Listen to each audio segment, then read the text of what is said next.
This video shows how to use the group message functionality on the service tracker.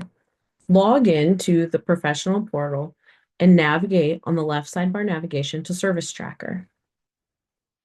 Group messaging works very similar to how we log a service for an individual participant.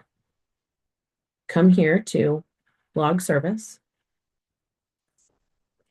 and you can log a service for a customer or for a group. In this, we're going to be logging for a group. Go ahead and search for your group. You need to know the name of your group that you will be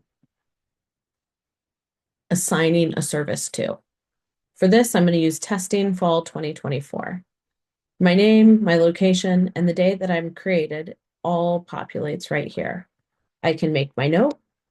Maybe I met with a group of customers in order to go over their resume.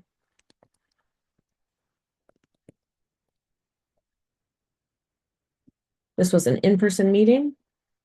It was related to career readiness, and we did resume help and improvement. I can select one day or multi-day. In this case, I spent 90 minutes with this group of customers. And then I can, of course, assign it to a program. I must enter a note just like I have to do when I'm logging a service for an individual customer.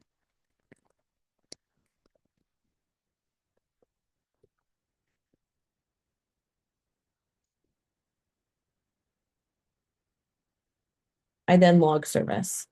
Sometimes this does take a minute depending on the number of people that you have in your group.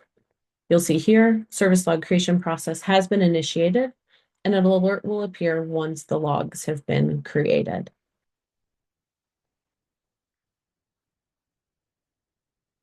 The toast message pops up, and you will get the service tracker refreshed, and you will see now that we have met with Fall 2024 group for resume, and you can see the information right here for your customer group.